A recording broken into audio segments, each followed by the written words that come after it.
Okay, so this is the second video of a question and answer series. You guys ask the questions and I answer them, make a video and hopefully help everyone out. Okay, so first question, just a quick question about essays for economics. How would you suggest I go about preparing for essay-based exams, and also how do you allocate time to essays during exam to make sure that you write what you write is a true reflection of your skills and economic analysis? And okay, how would you suggest I go about preparing for essay-based exams? Right. Okay, the first thing obviously for essay-based exams is you need to know the content. So this was for economics. What I did was I went through the specification, made note of the specification point, and then made note of the textbook sort of answer.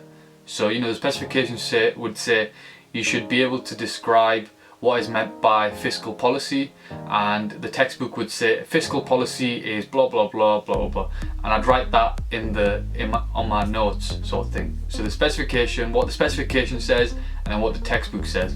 And I did that for the whole specification so that I knew that I'd covered all the content that I needed to know for economics, and that was it, nothing more and nothing less.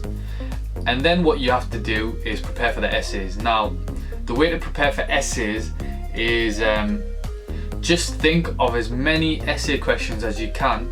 Just come up with as many essay questions as you can. Start off with the ones that you think are going to be most likely. So explain the effect of fiscal policy on Latvia's economic situation, stuff like that. So think of the most common ones that you think that they might ask, and then write them at the top, and then just keep going and think of as many as you can, and try and get at least an A4 page full of essay questions. Then what you need to do is get a few more pieces of paper and write the title of the essay, and then structure each essay. But don't write out the whole essay, because you're going to be doing them for years. You're just going to be sitting there for years writing out essays.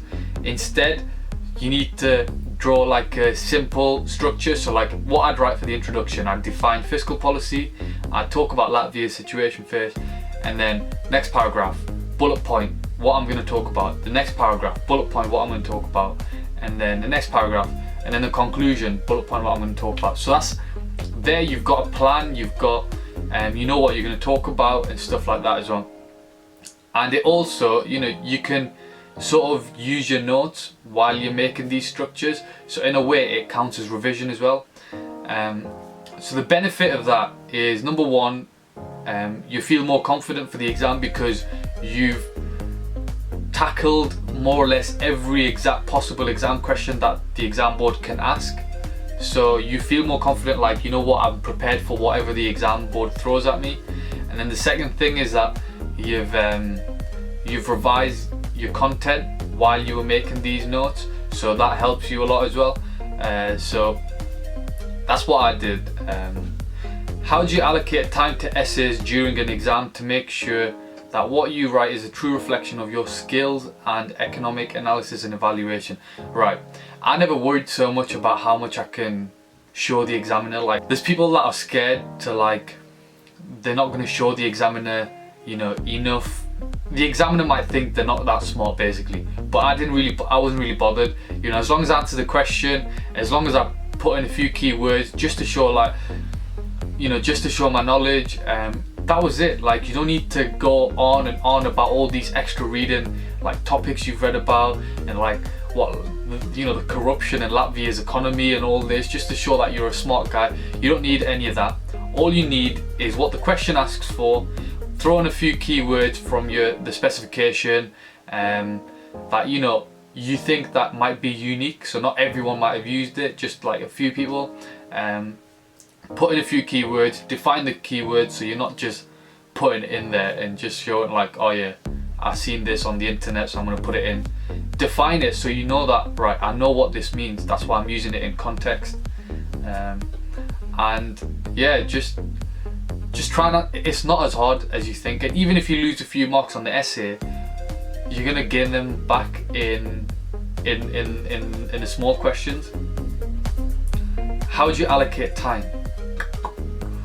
Right, the way I worked it out was you can work this out mathematically, but I wasn't that good at maths, so I asked my friend to do it. Let me try and think. I think it's something like the number of marks divided by the time you're allowed in the exam, and then it gives you like a 1 mark equals to however many minutes.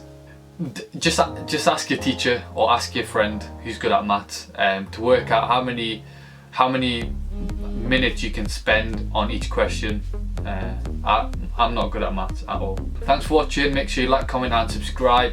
If you've got any questions yourself, either at me on Twitter or email me on the email in the description. But thanks for watching, and bye for now.